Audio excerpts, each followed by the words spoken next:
My topic for the day is something like changing India one vote at a time. I'm going to focus on the simple phenomenon called vote. And before that, I started my introduction, I'll talk about that story. In the year 2009, when I was doing my MBA from IIM Lucknow, I wanted to take a gamble. When the Lok Sabha elections were happening, I wanted to try something different. We have this concept called internship. So I told my people there that I want to do a political internship. I don't want to get into a corporate. So I applied, got selected by a new party. I will not name the party for obvious reasons. So worked with them for about 3 months in Tamil Nadu. Learned a lot of things, that changed my life. The presentation that I'm going to show, it contains about 14 slides. We'll do the same for you. Before getting into that political internship, the question that I was asking, like most of you here, is how can my MP or my MLA can change? If I get a good MP or a good MLA, how can my city change? If my city changes, how will my country change? If my country changes, how will the whole civilization change? The same question I was asking. With a lot of fervent hope, I entered. I went to that political party's office. Long list of people waiting outside. A lot of people want tickets. I think one common thing between me and them is all of us know nothing about politics. One candidate whose claim to fame was, he was previously the stunt master of the person who was running that party, so he got the ticket. The other guy's claim to fame was, he had showed the whole of Tamil Nadu how to make money in real estate. A lot of people, different different ideas about politics. Each had its own way of how to win elections. You money, you win. Some people have, you bring a lot of people into this, people will vote for you, different ideas. So 3 months, all villages, roamed around, was trying to find that magic bullet, was trying to find what is that connects with people. If I can say for sure, people vote on basis of this. So I have a magic bullet in my hand. Tried my best, 3 months, no magic bullet can be found.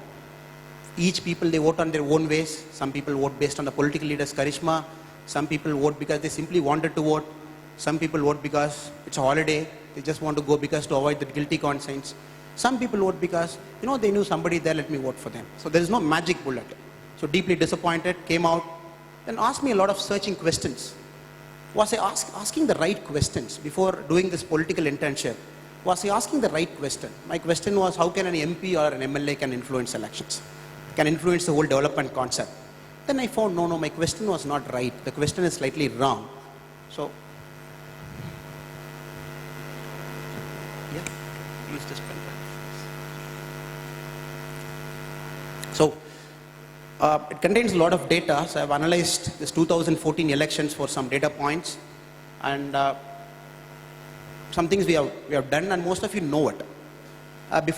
Since the presentation is taking some time, before that, so most of us, we blame MPs and MLAs, criminal people, a lot of people have money power, gundaism, this, that, we all blame.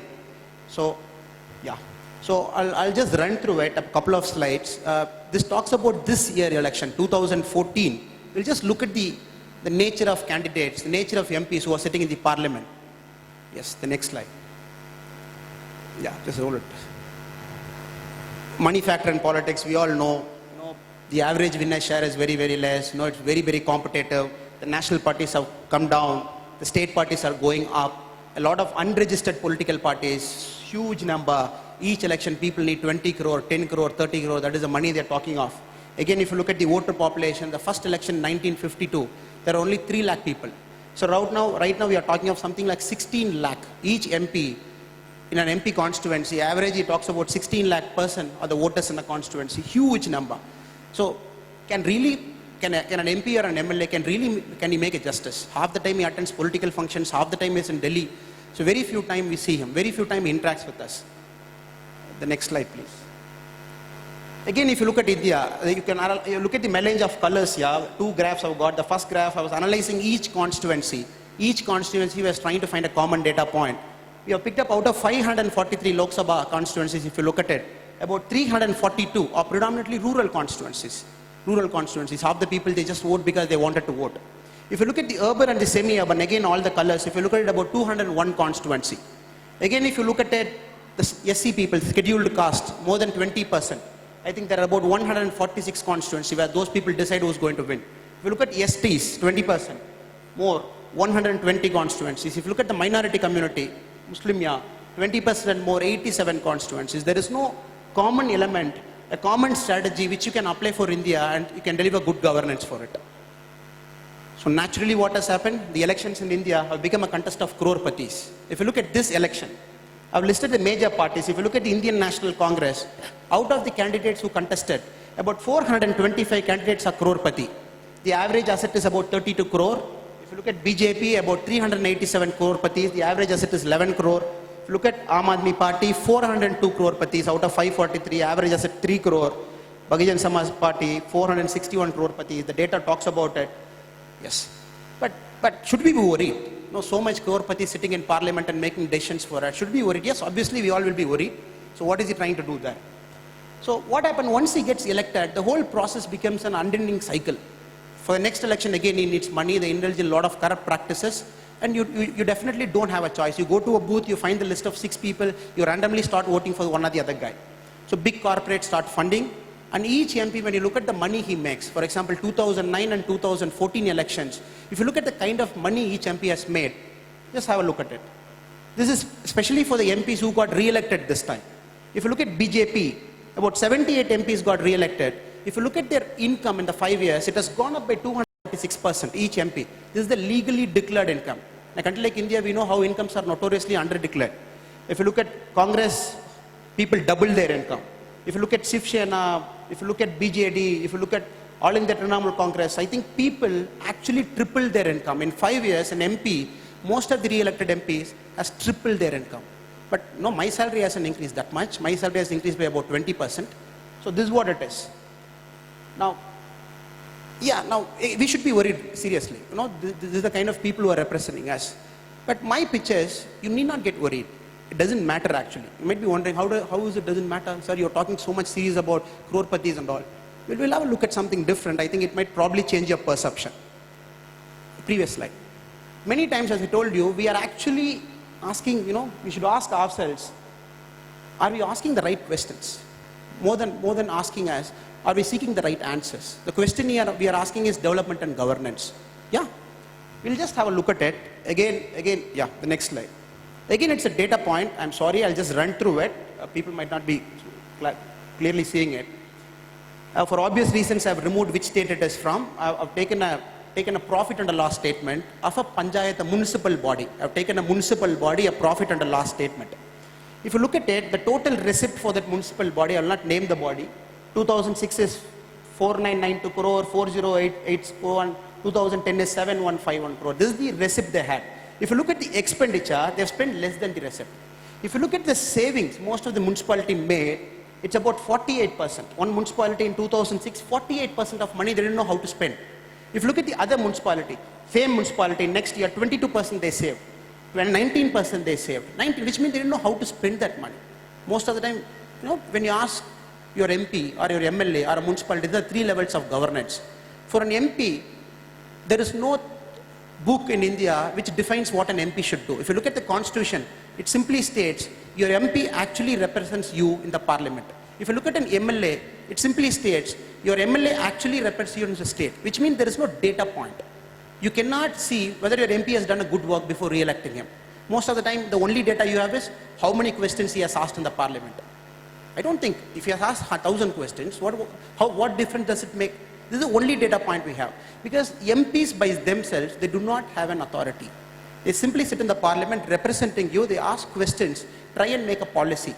Your roads, your sanitation, your health, your schools, your drainage, all your light, whether the public light is functioning in the evening, every single element, it goes into panchayat, it goes into municipalities. All these people are responsible for delivering the basic service. That is what the book talks about, the constitution. Again, if you look at it, now I'm talking of something different. I'm talking of the importance of panchayats and municipalities. There are 2.5 lakh panchayat leaders in India. The previous speaker also highlighted 2.5 lakh, which means there are 2.5 lakh places where service delivery can be done in India. Again, if you look at urban local bodies, big urban local bodies, 1,600 places where people can deliver public service. If you look at those things, now I collect 100 rupees in a panchayat. Now I am here to deliver service. If you look at most panchayats, they spend 40% on us delivering service. If you look at all this data, Andhra Pradesh, I've taken one particular urban local body, they have they out of 751 crore they have collected, they spent less than half for delivering the public service. Where did the remaining money go? Huge money I'm talking of. Okay, now again I'll run through this slide. It's all numbers because only then you'll understand what is happening. This is the list of things a municipal body has to do. If you look at all the list of things, I'm talking of something called core service. The constitution defines core service, what a municipal fellow has to do. Water, street lights, he has to give you roads, sanitation, local public good, your schools, your light, the way you drive, everything is influenced by them. But if you look at the numbers, that is the percentage of money he has spent. Out of 100 rupees he has earned, how much that municipal body has spent. Just look at that 40.16 column, which means 40% of money generally goes into paying salaries. Out of 100 rupees a municipality earns, 40% I spend on salary, I spend on pension. If you look at the remaining 60%, the important street lighting or roads or public health, not even 20%. This is a big problem. Why does this happen? So it's not a science. That whole data is in front of us. Why does this happen? Okay, this is an example of a good municipal person who's running it. If you look at this data chart, only about 14% of 100 rupee he earns, he spends it for salary.